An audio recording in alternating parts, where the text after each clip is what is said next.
I can easily classify Metroid as one of my top 3 favorite Nintendo properties. Despite not getting into the franchise until Metroid Fusion for the Game Boy Advance, I have always found it fun to revisit the games I missed and new ones as they were released. Metroid 2 has remained a notable exception and has been on my to-do list for too long. Something about it has always made it seem more intimidating to dive into. Perhaps because it is a Game Boy game. I can't say for sure, since even its 3DS remake had me pause and never truly dive in. Now, that isn't to say I have never touched the game before, as I often played my friend's copy on our Game Boy. I even picked up the Virtual Console version on my 3DS, hoping to finally conquer it. It never happened. That is, until this review video. After covering the original NES Metroid, my channel backers decided I needed to finally get off my butt and conquer Metroid 2. And what a journey it was. Some time has passed since Samus Aran dealt with the space pirates' theft of the creature known as a Metroid. With a decisive blow to the space pirates and the eradication of their Metroids, the Galactic Federation sends a research team to the planet SR-388 to verify if more Metroids exist. Contact with the research team was lost and the search and rescue team went out to find them. The rescue team likewise went missing. The Federation then sends in a special combat group that loses contact upon hitting the surface of SR-388. With so many lost and presumed dead, the Federation once again turns to Samus Aran to resolve the situation.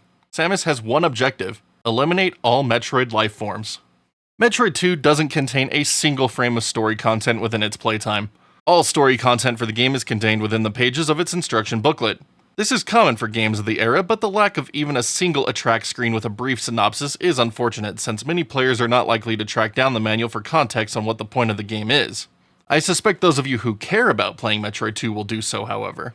The instruction booklet presents an interesting story and a wealth of other information about the game and its world, so it definitely should not be skipped.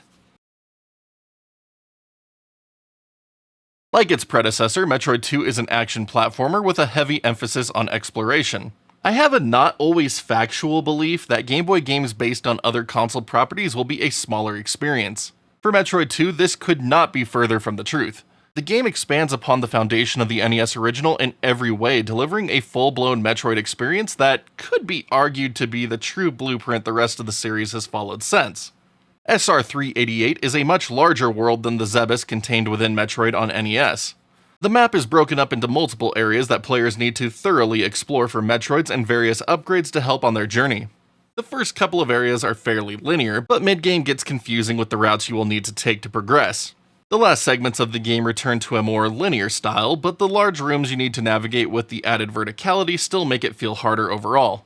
To further make routing both easier and difficult, certain paths will remain closed to you by deadly pools of lava, or acid, I really can't tell which, until you defeat a certain number of Metroids. Or at least I assume the number of Metroids killed opens up the paths as they occur after Metroid battles. This is nice, as it keeps you within the area you need to be until you have everything you need and have killed every last Metroid. On the flip side, remembering where those blocked paths were isn't always easy thanks to the lack of an in-game map. Sometimes you may not even notice they were there in the first place. I have accidentally stumbled into these new routes on more than one occasion during my review playthroughs. While exploration remains a personal element of the fun in Metroid 2, it would not have been as great without all of the new abilities at Samus's disposal. When starting the game, Samus has access to the Morph Ball. Navigating narrow and hidden paths becomes available quickly with the Bomb upgrade. Bomb jumps are again available but are not needed thanks to the inclusion of the Spider Ball power that lets Samus climb every surface in the game with a quick press of down while in ball form.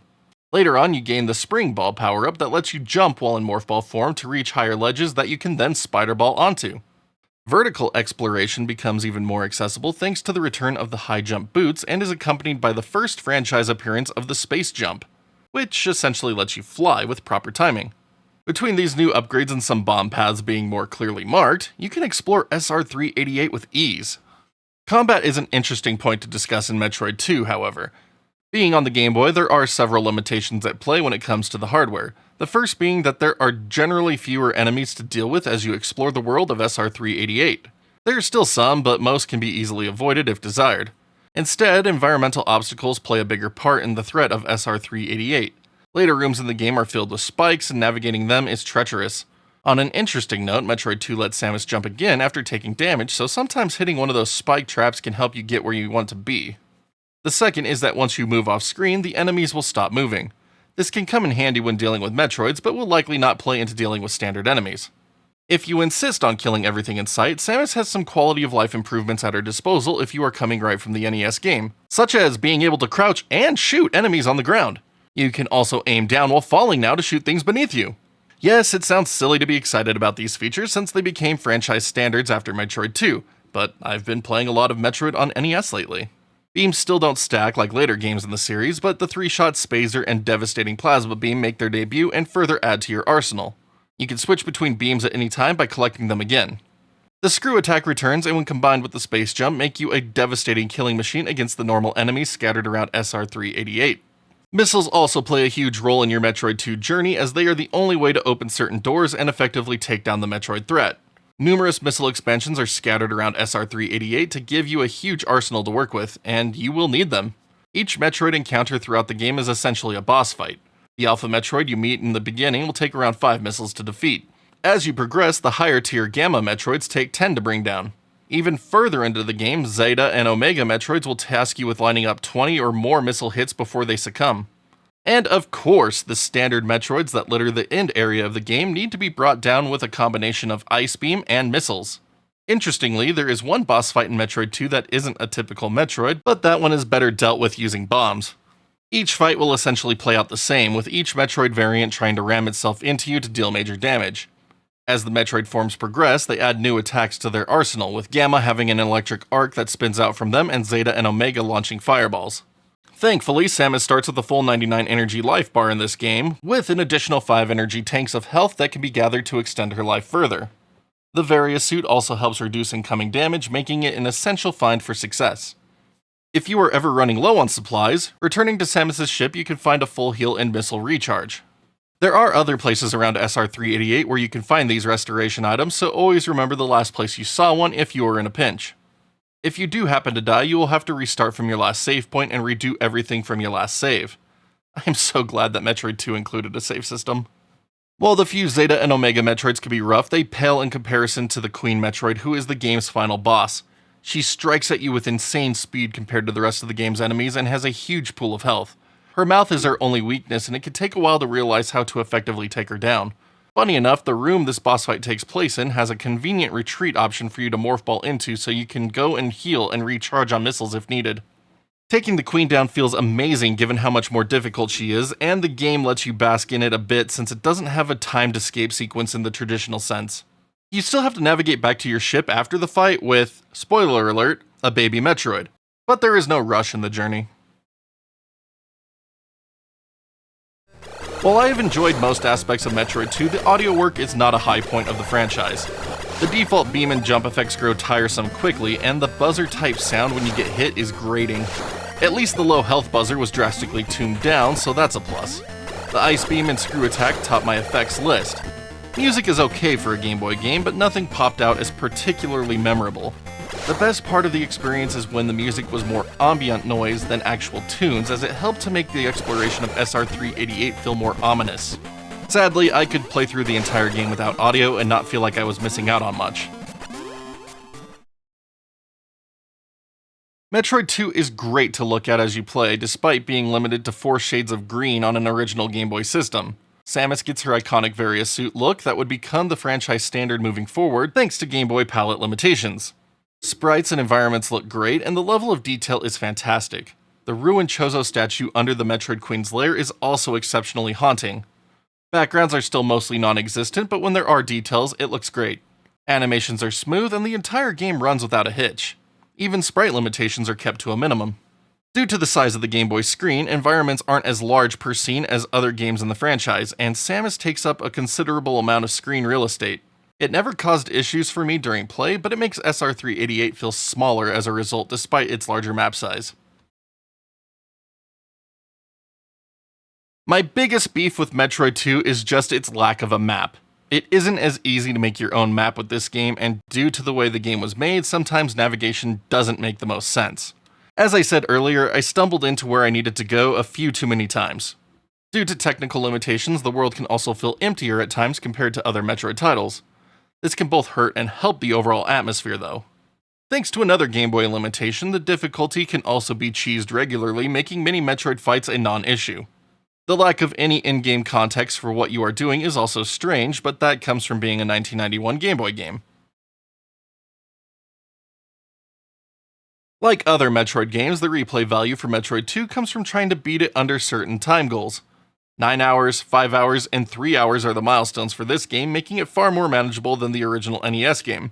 By using the provided save points, you can map out the next segment of your playthrough and then reload to do it faster to help you achieve that lower time. Or just look up a map on the internet to begin with. With this being a Metroid title, I am honestly shocked at how few times it has been re-released since its original launch. The first time the game was made available again on modern platforms was with the Virtual Console release on 3DS in November 2011. Numerous fan remakes and colorization patches of the original game have appeared over the years, with the most notable being 2016's AM2R. I don't normally cover such releases in this segment, but it is so well done that leaving it out is a disservice. An official remake appeared on 3DS in 2017 with Metroid Samus Returns. This version includes new 2.5D visuals, music, and gameplay, including a map! I don't know why I skipped this version at launch, but one day I hope to finally play it.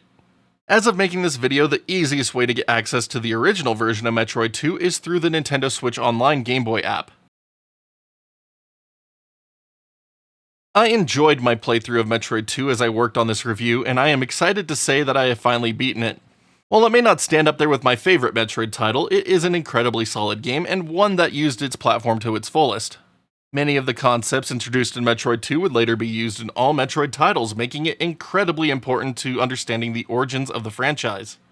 While playing the Game Boy game release may not be for everyone, if you are a fan of the series, you should try it at least once. Or there are those remakes that might better fit your playstyles. So those are my thoughts on Metroid 2. It honestly feels so silly that it's taken me this long to finally just sit down and finish it. It is such a solid game, and especially for being a Game Boy game, like, just really lets that platform shine in all the best ways. Like, great adventure, had a ton of fun with it, and again, I will reiterate that if you haven't played this one yet, I think that it deserves at least one full playthrough from anyone that is a fan of the franchise. But thank you so much to my backers for voting for Metroid 2 this week. Again, gave me the push I needed to finally beat it, and just thanks so much. Like, again, I just really enjoyed it. But if you would like to be a part of the weekly retro review votes, just be sure to hit that join button here on YouTube or the Patreon link in the bottom right-hand corner of the screen whenever that pops up here in this outro. But thank you so much for watching. Just the usual favors here at the end. Thumbs up, thumbs down, depending on how much you like this review. And then hit that sub button and notification bell so you can see when new videos go live on the channel. Love to have you along for the ride, because there's always more coming. But until next time, my wonderful internet peeps, you all stay awesome, keep on gaming, and we'll see you all back next video.